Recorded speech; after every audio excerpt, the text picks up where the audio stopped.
Ouais, il est potox, c'est Ontox, et bienvenue dans cette nouvelle vidéo consacrée à la critique de l'épisode 32 de la deuxième saison de The Power. Et honnêtement, eh bien, je suis déçu de cet épisode, plus que ça en fait, plus que ça, puisque, eh bien, je commence limite à saturer. Et ça c'est triste, quand t'arrives à ce niveau de je m'en foutisme, ça commence à être compliqué. Et je l'ai su en plus dès le début, hein, l'épisode a à peine ouvert que j'avais capté que cet épisode j'allais me faire chier, hein, parce que, eh bien, ils ont décidé de te donner 2 flashbacks en 2 minutes d'écart. C'est-à-dire que on a eu le générique de base, enfin on a eu le teaser d'abord, le gros teaser de base, le truc là, le best-of qui montre tout le temps, puis on a eu le générique, ensuite on est arrivé donc à la phase dans les épisodes précédents, hein, pour te remettre dans le contexte, et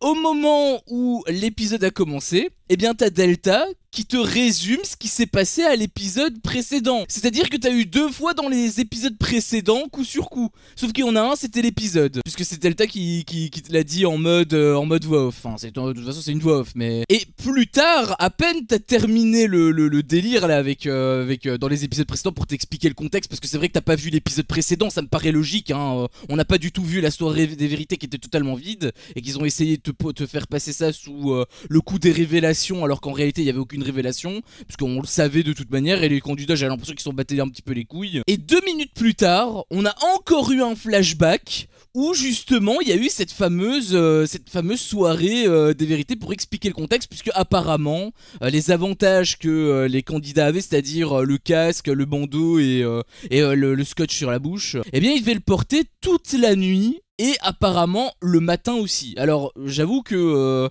j'ai regardé l'épisode d'hier que d'un œil, donc je sais pas exactement ce que Delta a dit. Est-ce qu'elle avait précisé que ça allait être jusque demain matin? Je sais pas. Mais en tout cas j'étais un petit peu surpris. Déjà j'étais surpris que ils se soient couchés comme ça. Enfin j'imagine que ils se sont pas couchés ainsi, mais j'ai trouvé déjà que ça m'a déjà un petit peu surpris cette prise de position, on va dire, cette manière de faire si tu veux. Mais là pour le coup j'ai pas été surpris, mais choqué de voir que ça se prolongeait encore au matin. Et la séquence elle a duré, enfin la longue séquence jusqu'à Delta qui t'annonce ok vous pouvez tout retirer, bah elle a duré un sacré moment. Et bah en fait j'avais dit à un moment donné, quand il y avait Jessica qui a tenté de faire passer un message à Cindy avec l'appui de Vivian quand elle parlait discrètement dans la cuisine à Nathalie, j'avais qualifié ça de cirque parce que bah, c'était juste de l'acting. Bah en fait tous les épisodes c'est de l'acting, hein. Là on a encore eu la même chose avec Manon, hein, on va en reparler vite fait après. Mais en fait j'avais qualifié ça de cirque, sauf que c'était pas forcément, enfin je sais même pas s'ils en avaient réellement conscience de l'effet un petit peu que ça provoque. Mais j'ai l'impression que par contre ici c'était vraiment l'effet cirque qu'ils recherchaient, parce que t'avais la petite musique rigolote qui passait en fond pour un petit peu alléger l'ambiance et te faire croire que voilà c'est drôle en gros ce qu'on regarde. Et encore une fois je sais pas si toi t'as rigolé, peut-être que t'as rigolé, j'espère pour toi, je serais content pour toi si t'as rigolé, mais moi je me suis juste fait chier. Malheureusement je n'ai pas 5 ans. J'ai pas 5 ans, donc me montrer des gens qui ont du scotch sur la bouche et qui font et que les autres ils comprennent pas, ça me fait pas rire. Voilà, ça me fait pas rire. Il y a un truc qui m'a fait rire, mais c'est plus le montage qui m'a fait rire. C'est quand Delta avait dit Sarah comment vas-tu? Et qu'en fait il y avait un long silence avec limite un sound design du désert là qui passe. Ça pour le coup c'était drôle, mais c'est le montage qui est drôle. C'est pas la situation. La situation elle est pas drôle pour un sou. En tout cas moi ça me fait pas rire. Et pire d'ailleurs que ça, j'avais été même un petit peu surpris parce que bah, je m'y attendais pas en fait. On te dit que Robin il a du scotch sur la bouche donc il peut pas parler, c'est logique, c'est normal. Sauf qu'à un moment donné Cindy elle se cogne le petit doigt de pied là je sais pas trop quoi, enfin ça s'appelle un orteil.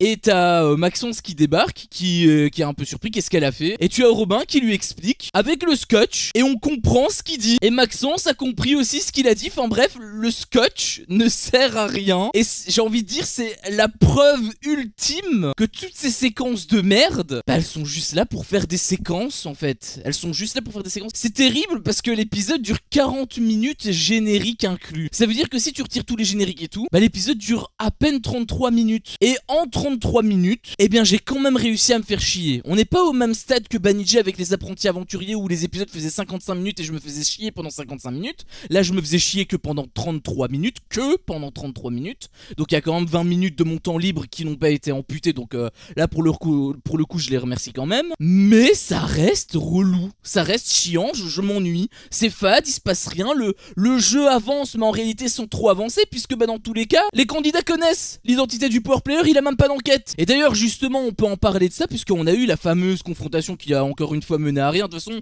on le sait puisque de toute manière ils sont tous au courant, enfin sauf peut-être Sarah qui enquête réellement, mais dans tous les cas on sait comment ça va se passer. Et Sarah elle va soit sauter, soit elle va gagner le duel. Honnêtement je préférerais qu'elle gagne le duel, comme ça il y aurait au moins un petit truc avec Giovanni. Mais en même temps si elle gagne le duel, je pourrais me dire c'est scripté. C'est ça le problème aussi, c'est que du coup je peux devenir parano et me dire que en fait bah tout ça c'était juste pour avoir une séquence de trahison. Parce qu'à partir du moment où ils scénarisent une semaine, ils peuvent scénariser toutes les semaines, y compris celle-ci en fait. Et encore là je te parle vraiment au moment de la confrontation, ce qui était la partie la plus intéressante hein, par rapport à l'épisode.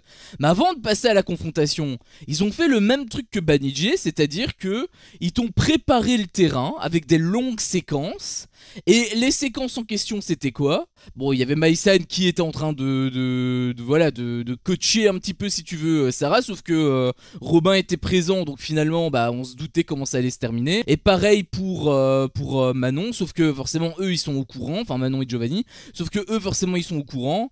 Et du coup eh bien ils ont planifié quelque chose, ils ont décidé de poser des questions précalculées, puisque tout est précalculé de toute façon dans cette émission, de poser des questions précalculées, donc ils écrivaient des questions sur un bout de papier, et Manon elle servait un petit peu de hibou à Robin pour se préparer aux questions que Giovanni, parce que Giovanni il fait semblant hein, de ne pas savoir qui il est, et on te parlait toujours des doutes etc, comme si ça devait être un truc, et c'est pour ça que je me dis en fait il n'y a aucun doute réellement, c'est juste que bah, le truc il joue la comédie tout simplement, parce que s'ils avaient de vrais doutes, qu'est-ce que toi tu ferais dans leur situation? Quelle est la chose la plus évidente à faire pour avoir la certitude que c'est bien Robin le power player?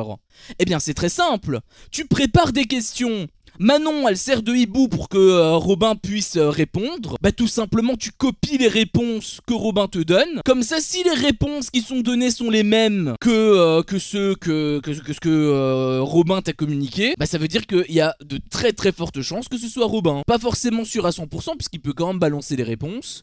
Ou alors tu fais ça à la dernière seconde, comme ça il a pas le temps. Ou alors tu le surveilles, tu vérifies avec qui il traîne. Et s'il traîne avec Cindy par exemple, bon là tu peux commencer à douter. Mais si jamais il reste tout le temps avec toi et que le jour J, le moment fatidique de la confrontation, il s'avère que c'est exactement les mêmes réponses, bah en fait tes doutes disparaissent et tu as simplement toutes tes réponses à tes questions. Tu sais que c'est Robin réellement le power player. C'est pour ça que ça me pète les couilles, c'est que ils essaient un petit peu de te donner des trucs avec des doutes pour essayer de te faire croire que voilà il y a du suspense, mais en fait il y en a pas réellement. Je sais même pas si la séquence de doute est sérieuse, rien que pour te dire. Et d'ailleurs j'ai trouvé aussi que c'était très malin hein, de la part de Giovanni, qui te fait des séquences où il fait semblant de ne pas être d'être en froid avec son alliance, qui fait semblant de vouloir se la jouer solo, etc.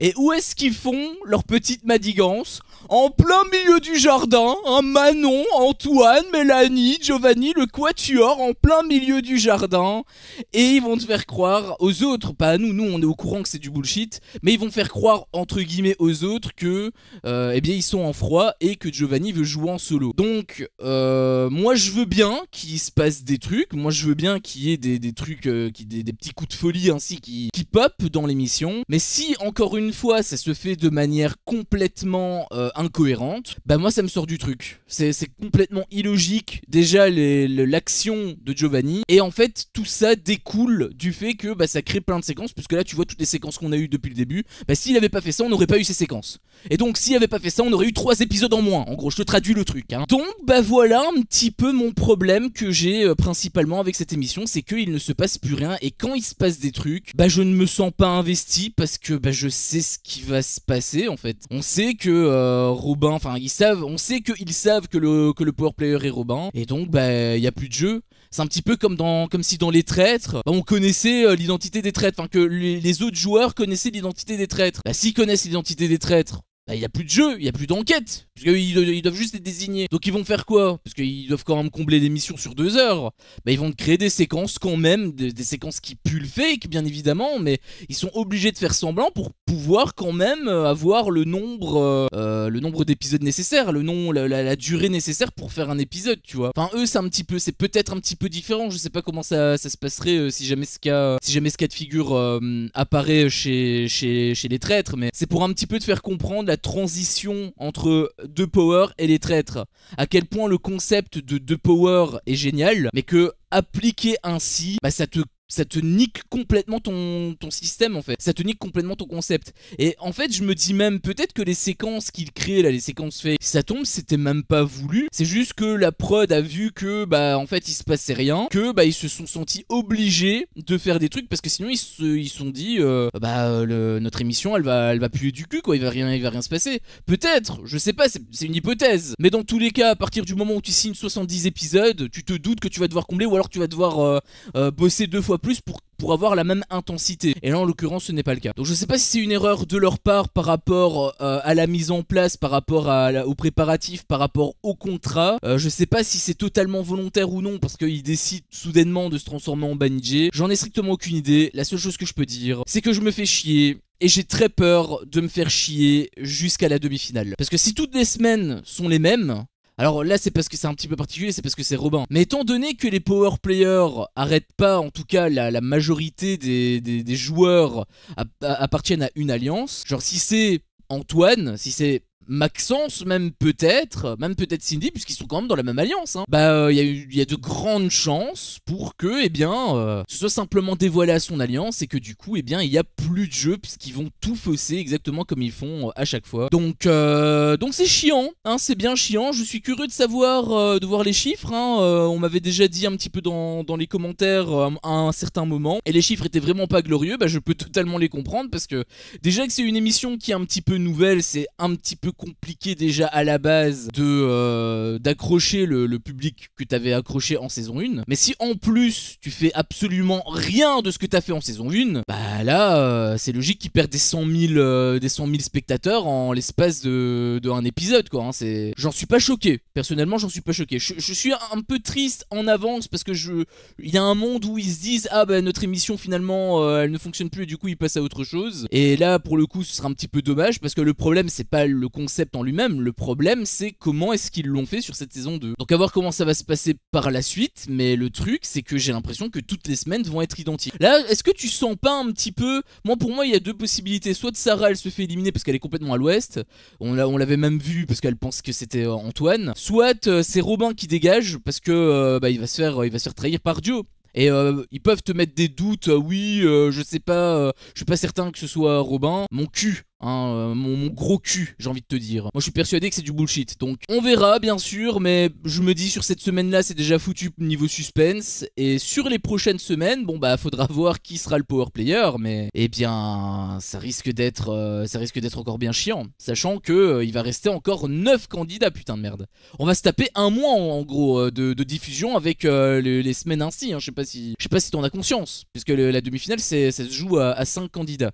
Et s'il en reste 9, bah du coup ça fait 4 candidats, 1 par semaine. Tu as capté un petit peu le délire. Enfin bref, n'hésite pas toi à me dire ce que t'en as pensé dans l'espace commentaire concernant donc mon avis. Est-ce que tu es d'accord ou non avec moi? Pourquoi? Qu'as-tu pensé bien sûr de cet épisode de manière générale? N'hésite pas à me faire part de tout ça en commentaire. Si jamais ma vidéo vous a plu, je vous invite également tout simplement à la liker et à la partager. À chaque fois que je vois ça, je vois que mon contenu plaît, donc moi ça me motive à continuer. En plus bien évidemment de soutenir la chaîne, donc forcément ça fait toujours extrêmement plaisir. Et si jamais mon contenu vous plaît, eh bien n'hésitez pas tout simplement à vous abonner et pourquoi pas à activer la cloche pour ne louper aucune de mes autres vidéos. Merci à vous tous pour votre visionnage et je vous dis à la prochaine pour une prochaine vidéo. Ciao.